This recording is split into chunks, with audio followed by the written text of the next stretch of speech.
Hello guys, ayan nyo mga kabansa ko, may napanood akong video. Naalala niyo ba yung si Karini na taga Kingdom of Jesus Christ before na naumalis? Tapos ginamit ni Riza Hontiveros panlaban kay Pastor Kibuloy. At ngayon nagsasalita na si Rene tungkol doon na binayaran sila, hindi na daw niya masikmura ang ginagawa ni Riza Hontiveros sa kanila at binayaran sila ni Hontiveros para mag-witness at mag-file yung iba ng kaso doon kay Pastor Kibuloy. At itong si Rene, ito yung nagsabi tungkol doon sa mga baril na sabi inakita niya doon, ganito ganyan, na kasama si PRRD at si Inday Sara. So gawa-gawa talaga nila. Ito na ngayon. Sana matauhan na yung lahat at ito mabalik kay Riza Hontiveros lahat ng ginagawa niya. At si Pastor Kibuloy makakalabas na. Alam nyo, grabe talaga to si Riza. Kahit saan ilagay. Sa panahon din, noong panahon ng Tukhang, at nung panahon ng at namatay yung si Kian de los Santos, ang kinuha din niya yung mga classmate ni Kian de los Santos, tapos tinago niya, tapos tinuruan niya kung anong sasabihin. Tulad din sa Poco, yun yung mga pastillas scam. Kumuha din siya ng mga doon. Tapos at the end of the day, nalaman-laman, kasampakat pa yung anak ni Lito Lapid, no? Ganun ang style ng mga makakaliwang grupo. Ganun talaga. Walang pagkakaiba. So guys, pakinggan niyo. Apollo C. Kibuloy at sa Kingdom Ministry. Ako po yung witness, kinuwang witness ni Senri Hontiveros na nakatakip yung muka. Pero ngayon, hindi na sapagkat nagsasabi na ako ng totoo. Binayaran po ako ni Senri Hontiveros para mag-testify laban kay PRRD, VP Sara at kay Pastor Apollo C. Kibuloy. Lahat ng sinabi ko at kasama ko doon na nag-witness sa Senado ay ginawa lamang ni Senri upang papagsakin si Pastor at ang buong kingdom at kunin ang kanilang mga ari-arian. Ngayon po ay hinahanap at tinatakot ako ni Senrisa. Ako po ay dating full-time worker ng Kingdom of Jesus Christ na pinamumunuan ni Pastor Apollo Kibuloy. Na-convert ako noong 2015 at naging full-time noong 2019 kung saan na-assign po ako sa Glory Mountain sa Davao City. Lumabas po ako ng 2021, ngunit nagpaalam po ako ng maayos at pinayagan naman ako ng Kingdom dahil may balak po akong bumalik pagkatapos ng ilang taon. Noong January 2024, nag-vlog po ako kasama ang isang ex-full-time na si Lawrence Capuno dahil nagsimula na noon yung unang pagdinig na sa Senado sa pangunguna ni Senri Hontiveros tungkol sa mga aligasyon ng sexual abuse at human trafficking na isinampalaban kay Pastor Apollo Kibuloy.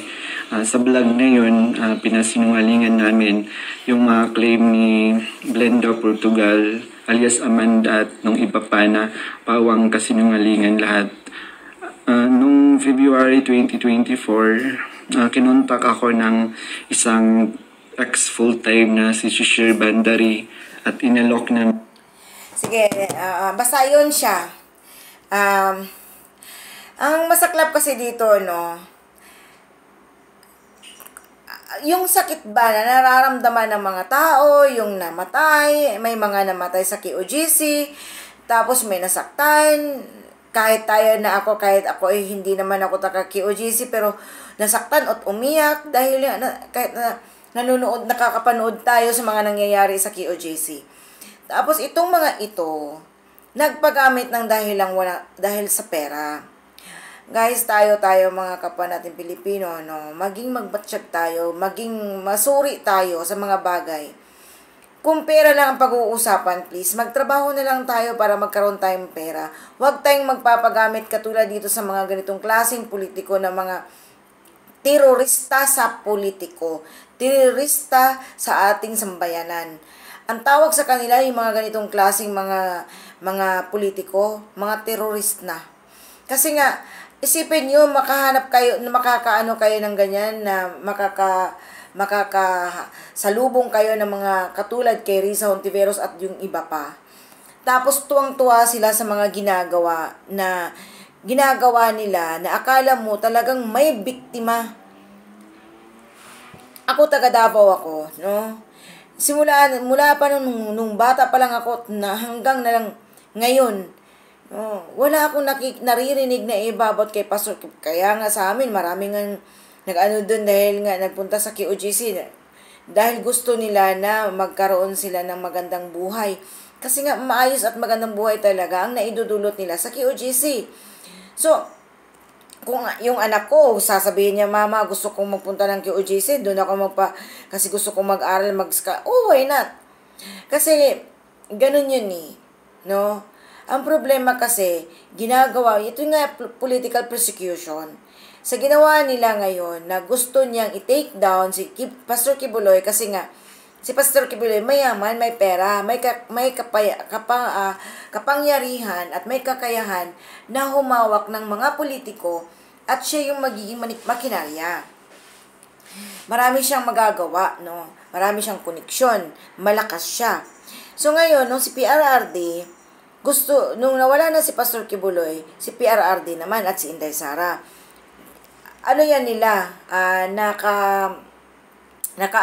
nakaplano na yan, no? Sa kanilang mga kagustuhan. Kasi gusto talaga nila na mawala yung mga Duterte, si Inday, lalo-lalo, kasi tatakbo ng presidente, at siya tatakbo ng pagka-presidente. Ngayon, siya ay hawak ng mga taga-Luciferian.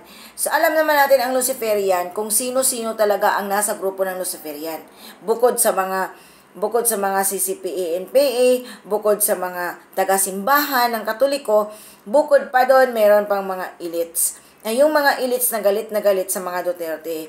So, ginawa nila yan, na pinilayan muna nila si PRRD at si Inday Sara para hindi makakakilos gamit ang SMNI at ang gamit ay si Pastor Kibuloy. Alam niyo itong mga itong mga nag-witness na to, talagang nakikita niyo yung mga pagmumukha nila. Kasi nga, nararamdaman na nila ngayon, no?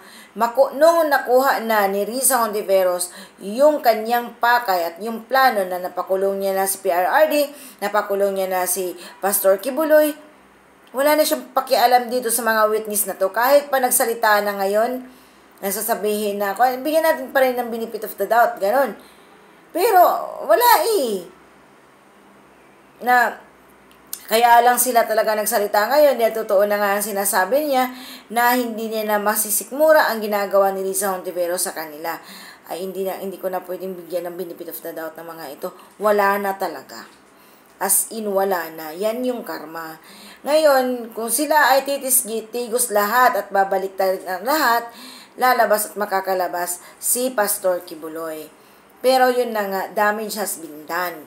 Kasi nga, may namamatay, may nasasaktan, at grabe ang nawala sa panahon nung QOGC Sage. Alam nyo, yung panggulo nila sa Davao City, yung sila Turi at ang grupo ng mga pulis at ng SAF, sobra-sobra. So guys, dapat talaga itong si Risa Hontiveros, kung babalikan natin sa ginawa niya kay Kian de los Santos at yung mga classmate ni Kian, nang dahil galit siya kay PRRD nang dahil dun sa war on drugs niya. Yan, ginagamit niya yung mga classmates ni Kian na kinidnap pa niya ha. Kinidnap niya yun kasi nga gusto niya na mag-witness. Pati yung sa Pugo na yun, pati sa Pastillas scam at lahat-lahat ng yan. Pag yan na ay isa at nagkakaisa, ang lahat ng yan at magsampa talaga ng kaso para makita talaga nila yung katotohanan kay Marami naman isang hawak na ebidensya, di ba? Ngayon ito isa na namang ebidensya. So guys, dapat yung Risa Hontiveros na yan, sa kulungan yan, dapat himas kulungan talaga yan. Himas bakal talaga yan. Hindi titigil yan.